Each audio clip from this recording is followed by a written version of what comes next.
I worked 2 jobs to save $5,000 for our future, only to find out my boyfriend spent every penny on a surprise party and a proposal I never agreed to.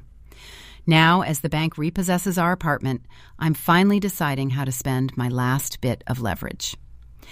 The air in our tiny efficiency apartment always smelled faintly of burnt toast and desperation, a scent I'd become intimately familiar with over the 3 years I'd been with Mark. We were scraping by, Mark working night shifts, stocking shelves at the local superstore, me juggling 2 part-time jobs, waitressing by day, cleaning offices after midnight.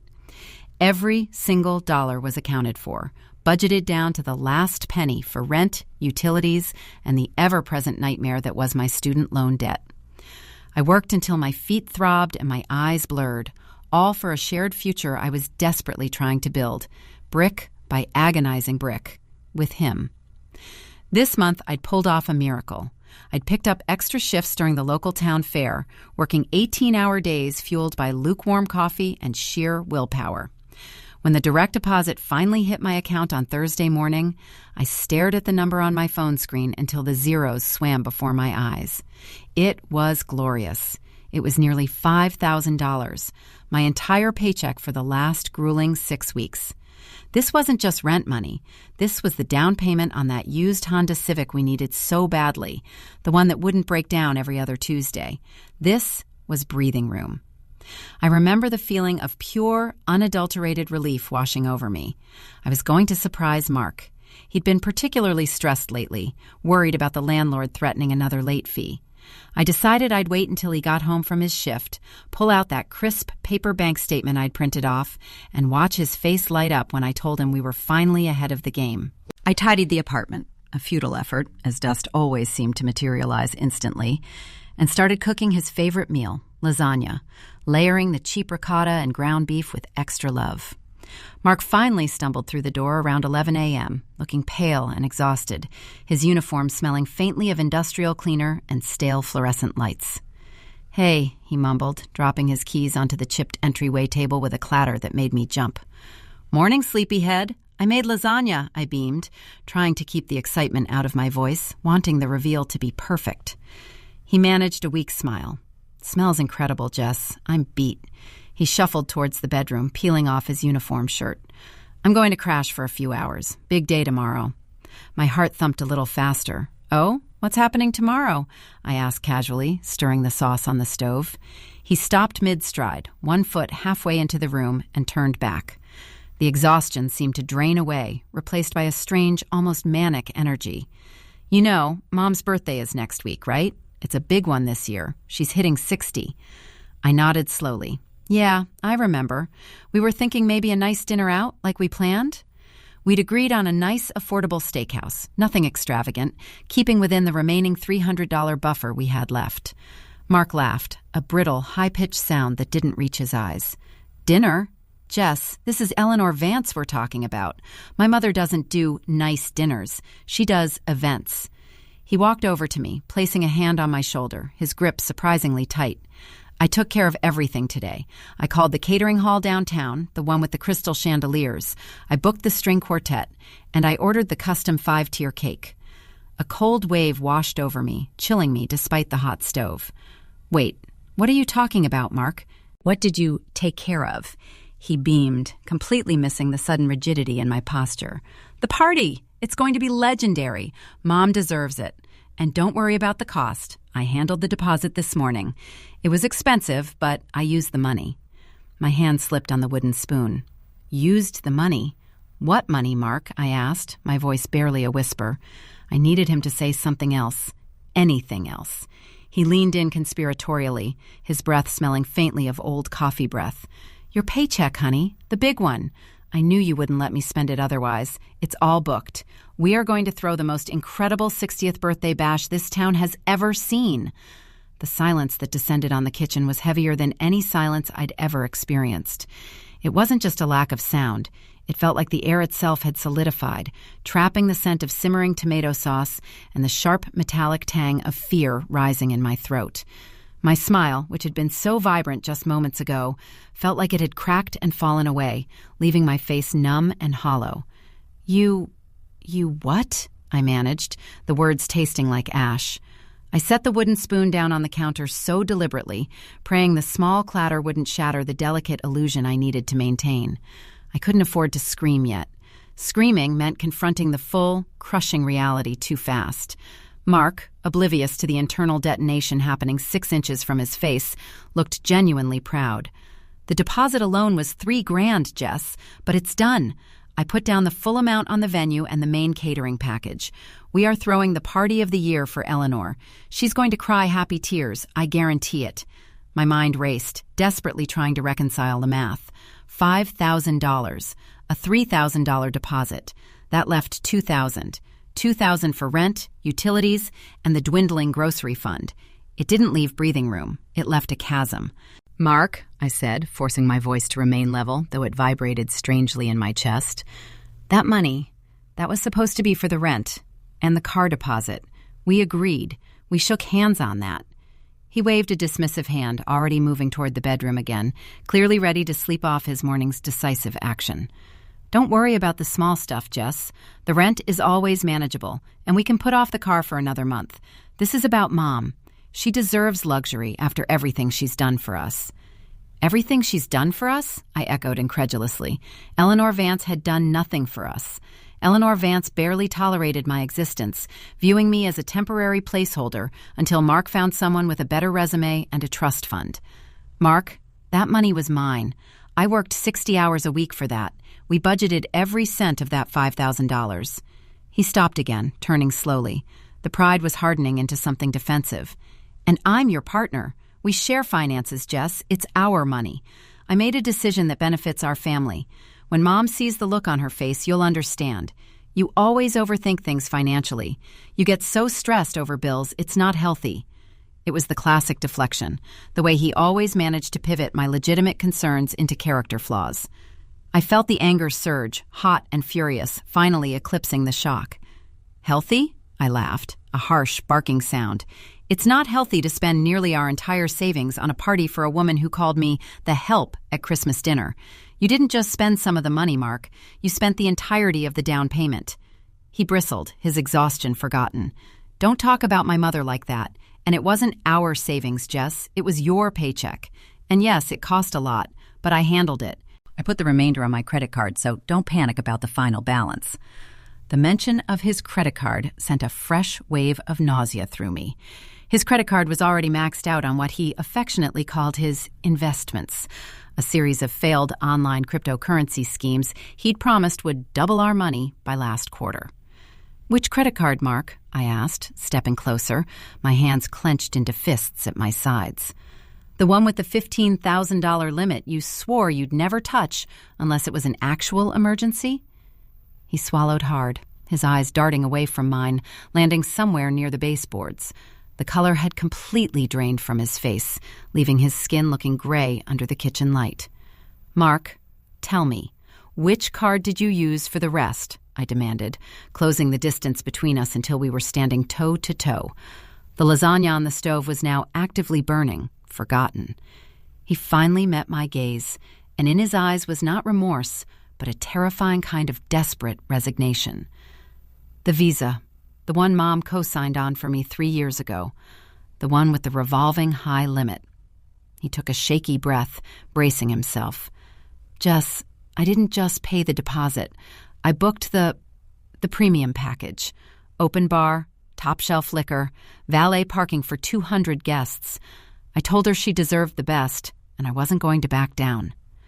I opened my mouth to scream, to rage, to finally unleash the 3 years of quiet servitude and sacrifice. But the sound caught in my throat.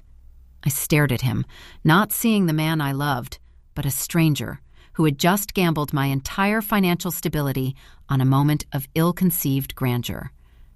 200 guests? I whispered, the reality hitting me like a physical blow. "Yes," he mumbled, looking at the floor. "And I might have told everyone she wanted a surprise engagement announcement." The world tilted.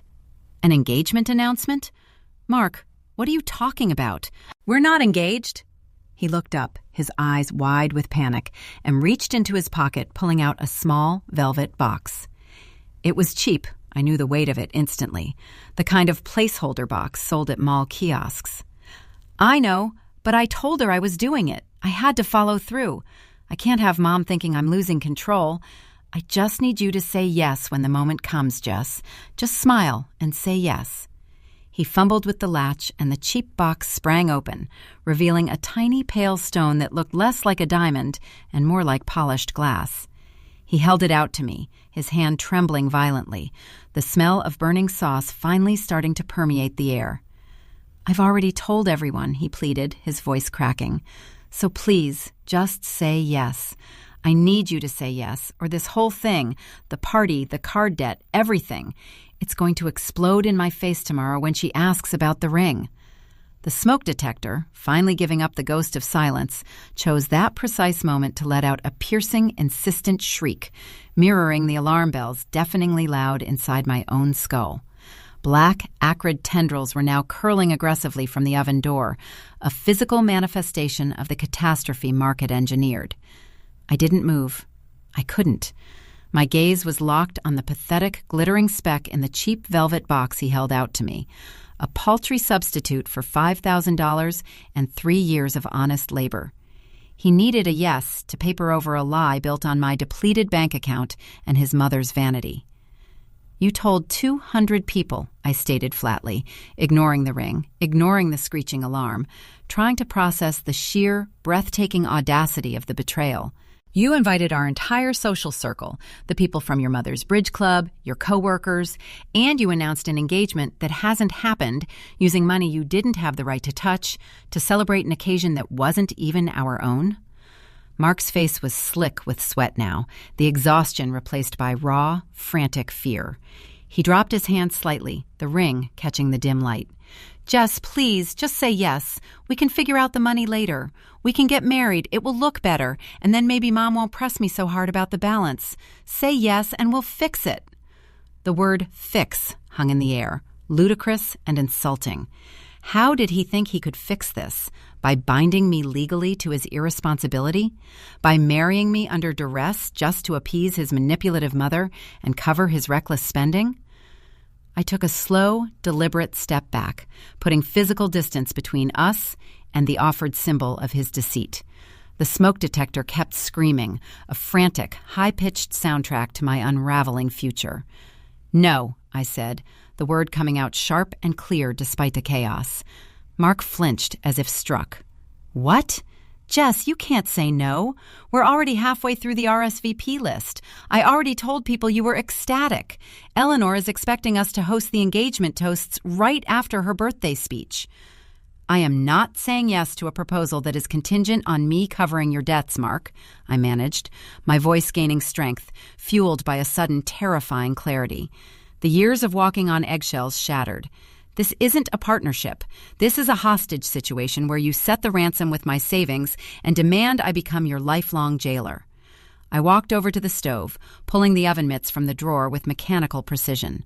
The lasagna was reduced to a blackened, smoking brick. I yanked the oven door open, releasing a thick, choking cloud of smoke that instantly obscured Mark's terrified face.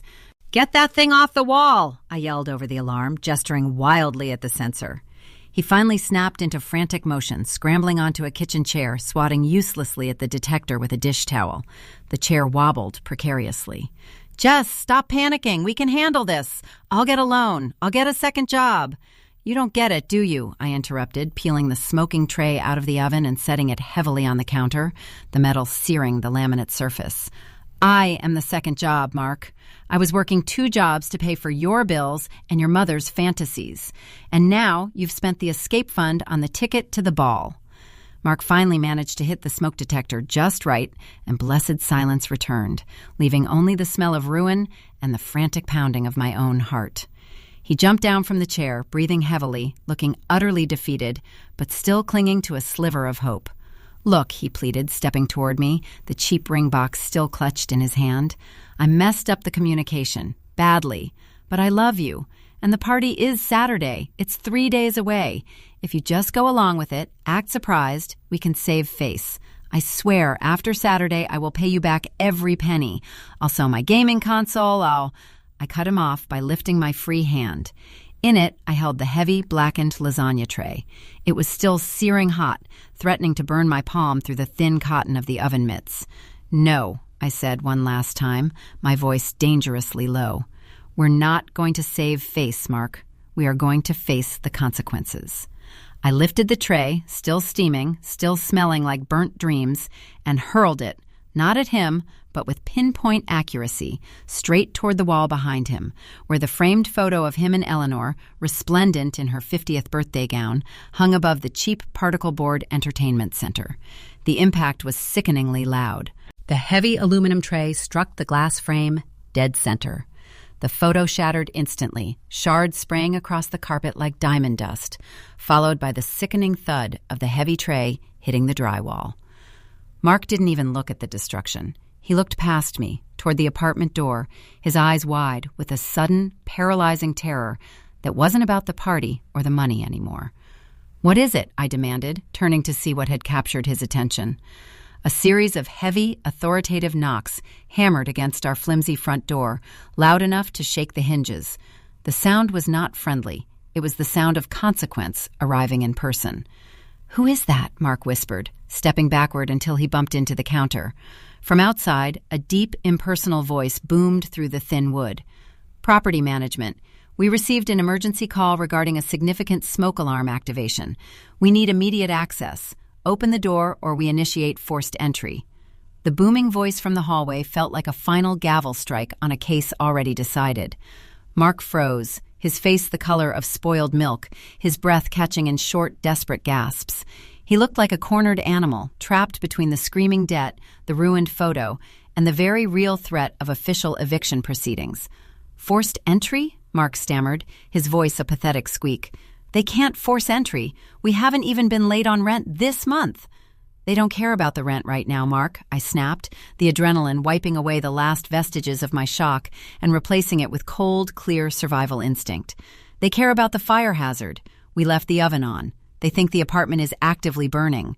The pounding resumed, more urgent this time, punctuated by the rattling of keys in the lock mechanism outside. The master key, the one the landlord kept for emergencies. "We need to look calm," Mark hissed, scrambling frantically to try and gather the few pieces of evidence of his massive screw-up.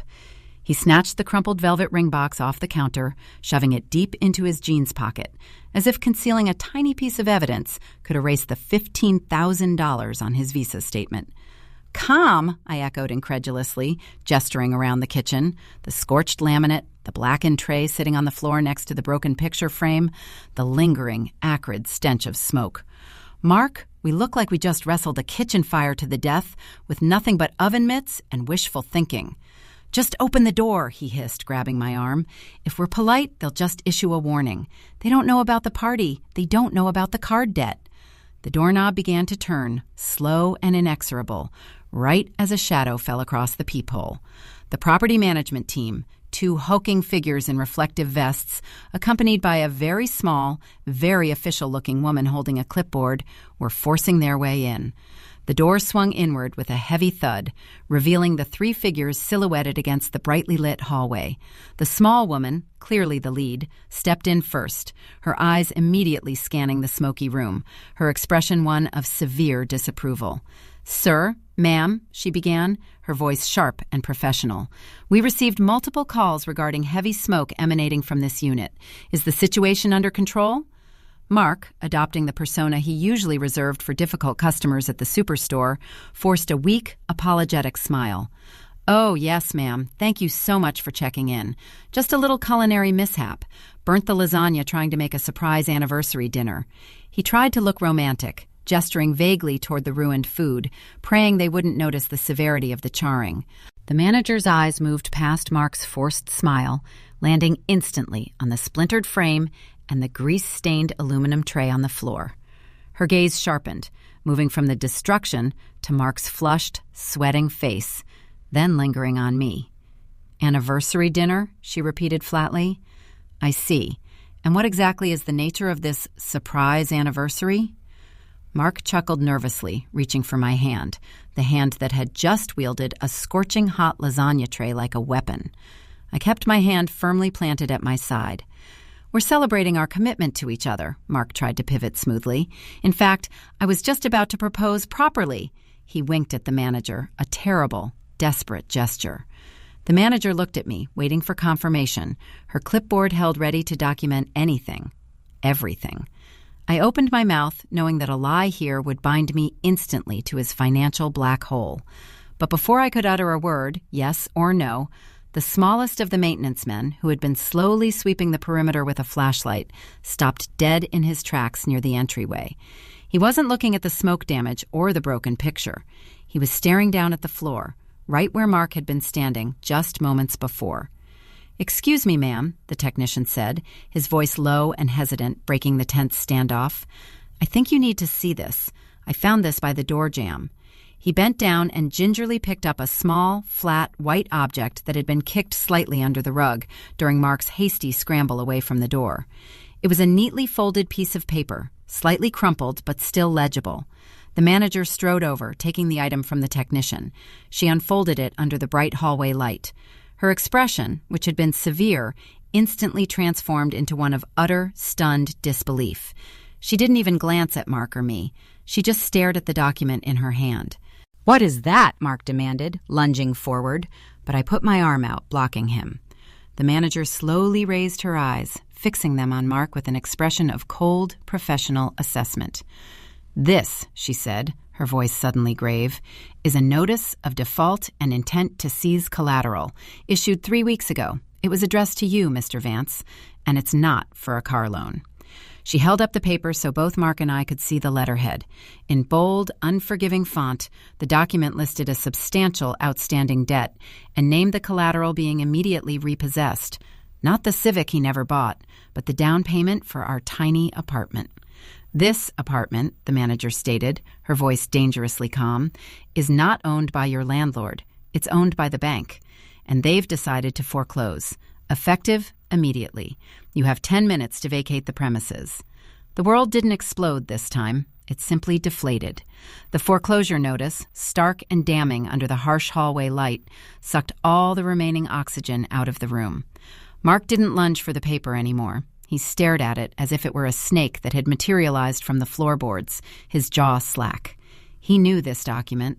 He'd hidden it well, tucked into the one place he thought I'd never look, the mail slot he'd blocked off with an old takeout menu months ago. "Foreclose?" Mark managed, the word catching in his throat. "But we pay the management company. They handle the mortgage." The manager, whose name tag read Ms. Albright, gave a short, weary sigh, the professional facade cracking slightly to reveal sheer exhaustion. "The management company is just the servicing agent, Mr. Vance. Your financial troubles have just caught up to you. This notice was sent to the primary account holder 3 weeks ago. Apparently, you never informed your roommate." The primary account holder. My stomach dropped. I looked at Mark, who was avoiding my gaze with the practiced skill of a seasoned liar. "Mark," I said, the sound flat, devoid of emotion. "Who is the primary account holder on the lease?" Mark squeezed his eyes shut. He didn't need to answer. The missing piece of the puzzle clicked into place with brutal finality. The reason Eleanor Vance was so involved, the reason Mark had such blind faith in his ability to wave away financial concerns, suddenly made sickening sense. "It's you, isn't it?" I asked, my voice trembling, but not with sadness, with white-hot, clarifying rage.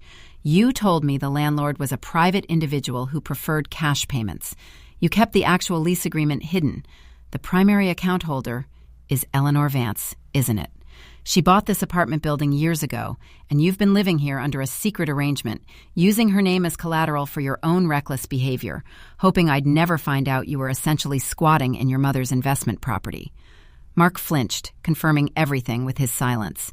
The entire foundation of our life, this cramped, smoky, shared space, was not a stepping stone to a future, but a temporary pedestal built on his mother's money. Ms. Albright cleared her throat, stepping forward to stand between us. "Look, you two need to cooperate. Legally, Mr. Vance, this property is secured. You have 10 minutes to gather personal belongings. Everything else is subject to immediate bank inventory." The tension that had been building for years, the quiet resentment, the suppressed arguments, the suffocating knowledge that we were always just one missed payment away from disaster, snapped. It wasn't the foreclosure that broke me. It was the realization that Mark had deliberately engineered a scenario where my hard-earned money was spent on his mother's party, while he was already living on borrowed time in a home he didn't actually own. "I'm not moving," I said clearly, looking directly at Ms. Albright. "I am not packing a single thing." Mark stared at me in horror. "What are you talking about, Jess? We have to go." "No, Mark. You have to go," I corrected him, turning to face him fully for the first time since the party obsession began. I reached into the pocket of my apron, pulling out my cell phone. I hadn't called the police about the stolen $5,000. I had called someone else. I spent the last hour on hold with my lawyer, Mark, and while I was waiting, I did one more audit of our joint accounts, the ones you conveniently forgot to mention you drained 6 months ago when you needed seed money for that Bitcoin investment. I paused, letting the weight of that information settle. The money for your mother's party? That was my final tether to you, and I'm not just letting it go. I hit a button on my phone. A crisp, professional voice boomed slightly louder than the property manager's, coming from the phone speaker. "This is Attorney Stevens. I am calling to formally serve Mr. Mark Vance with a temporary restraining order concerning the unauthorized use of shared funds, and to officially file a civil suit for theft and restitution, citing the explicit use of those funds toward a non-essential event, specifically the surprise party for Eleanor Vance, scheduled for this Saturday." Mark looked genuinely sick. He stared at me, his desperation morphing into something cold and ugly. "You wouldn't. You'd ruin my mother's birthday. You'd expose everything." I walked over to the shattered frame on the floor. I picked up the largest shard of glass, inspecting my own reflection in the jagged edge. A woman who finally saw clearly. "The party is ruined already, Mark," I said, dropping the glass shard back onto the carpet. "You ruined it when you decided my sacrifice was less important than your mother's ego. You've got 10 minutes before the police arrive to take your statement regarding the missing $5,000 deposit you spent. As for me, I'm staying right here." "Ms. Albright," I turned to the manager, holding out my own meager savings passbook. "I've never missed a payment in my life. I'm prepared to sign new lease terms immediately. I'm staying." Ms. Albright looked from the furious, indebted Mark to the calm, resolute me, then back to the foreclosure notice. She sighed, tapping her pen against the clipboard. "Very well, Mr. Vance, you need to leave now, and you can explain the police situation to your mother later. Miss," she glanced at my driver's license, "you and I have paperwork to sign." Mark stared at me, his mouth opening and closing soundlessly. The grand facade finally crumbled into dust. He didn't say goodbye. He just backed slowly toward the door, his eyes blazing with betrayal, clutching the empty velvet box in his pocket as if it were the only thing he still possessed.